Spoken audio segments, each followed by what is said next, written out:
नमस्कार, मैं स्वामी ओम प्रकाश और आज आपको एक बात बताना चाहता हूँ, एक राज की बात बताना चाहता हूँ और वो ये कि समंदर जिंदा है। समंदर जिंदा है इस रूप में, जिस रूप में हम और आप जिंदा हैं, जिस रूप में प्रकृति के अन्य जीव जिंदा हैं।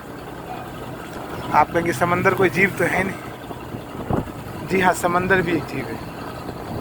समंदर हमारी और आपकी कल्पना से बड़े जीवों में से है। सामान्यतः हम यह समझते हैं कि कोई जीव हो तो 4 पैर वाला हो या 2 पैर वाला हो या 8 पैर वाला हो, 16 पैर वाला हो। जैसे सांप बहुत सारे पैर होते हैं, और भी पशु हो सकते हैं, और भी जंगली कीड़े मकोड़े हो सकते हैं जिनके बहुत सारे पैर हों, बहुत सारे हाथ हो, अनेक मुंह, 2 मुँहे सांप भी आपने देखे होंगे या सुने होंगे।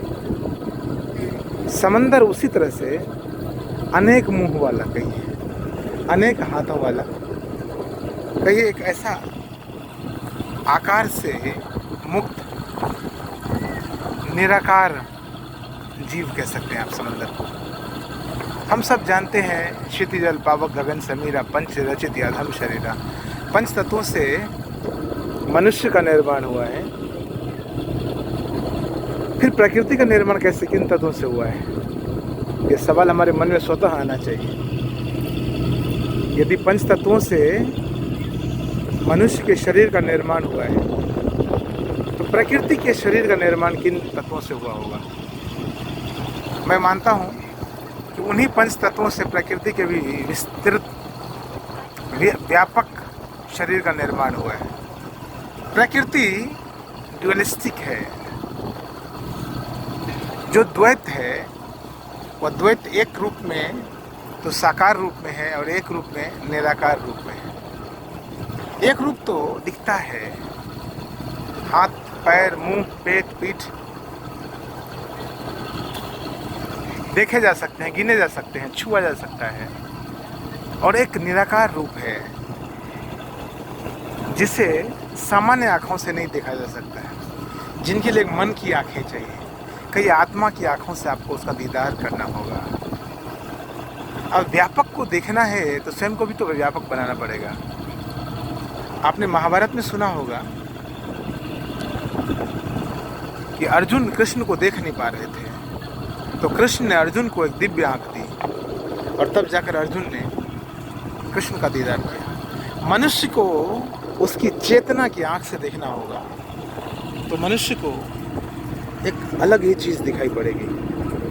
मैंने कहा समंदर जीवित है, समंदर जिंदा है। समंदर की जीवंतता को यदि आपको महसूस करना है, देखना है, तो आपको समंदर जैसा व्यापक चेतना, आपका कॉन्शसनेस उतना बड़ा होना चाहिए, उतना व्यापक होना चाहिए ताकि आप समंदर को समझ सको। जिन्होंने भी समंदर को समझा उनकी चेतना सामान्य मनुष्य की चेतना से बहुत बड़ी। तो मैं आपसे कहता हूँ, यदि आप समंदर की जीवंतता को महसूस करना चाहते हो तो व्यापक चेतना आपको लाना पड़ेगा। आपको एक ऐसी चेतना को अपने भीतर जन्म देना होगा जो चेतना आकार से परे हो, और तब जाकर आप निराकार की जीवंतता को महसूस कर पाएंगे। यह मुंबई का दृश्य है, यह समंदर का दृश्य है, बहुत ही विहंगम दृश्य, बहुत ही सुखद एहसास। लेकिन मैं बार बार कहता हूँ, मनुष्य की चेतना यदि न जग पाए तो बाकी सब कुछ बेकार है। मनुष्य की चेतना यदि जग पाए तो साकार और निराकार को आसानी से समझा जा सकता है। और यदि मनुष्य की चेतना व्यापक न होने पाए तो आप जो कुछ भी करें वो कम ही है, आपके लिए अधिक कुछ हो ना पाएगा, व्यापक कुछ हो ना पाएगा, विस्तारपूर्ण कुछ हो ना पाएगा। तो यदि आप चाहते हैं कि आपके भीतर कुछ व्यापक हो, कुछ बड़ा हो, कुछ महान हो, तो महान चेतना को स्वयं के भीतर जीवित कीजिए। महान चेतना को स्वयं के भीतर जीवित करने के अनेक उपाय हैं और उस उपाय को खोजिए, उस उपाय को ढूंढिए, उस उपाय को अपने जीवन में अमल में लाइए और अपनी चेतना को बड़ा कीजिए। फिर आपको पूरी प्रकृति सजीव प्रतीत होगी, फिर आपको पूरी प्रकृति, फिर आपको समंदर भी जिंदा दिखाई देगा। अन्यथा आपको लगेगा कि समंदर क्या है जीवित। हम सब जानते हैं समंदर के भीतर अनेक प्रकार के जीव हैं जो बहुत ही अच्छे तरीके से जीवन जी रहे हैं। समंदर के भीतर इतनी प्रकार की प्रजातियां हैं जितने प्रकार की शायद धरती पर नहीं हो, क्योंकि धरती लगभग 70% जो अपने भाग है वो समंदर से घिरा हुआ है।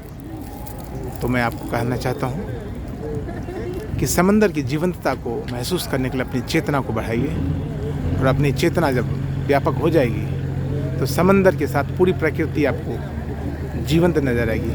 बहुत बहुत धन्यवाद, बहुत बहुत धन्यवाद।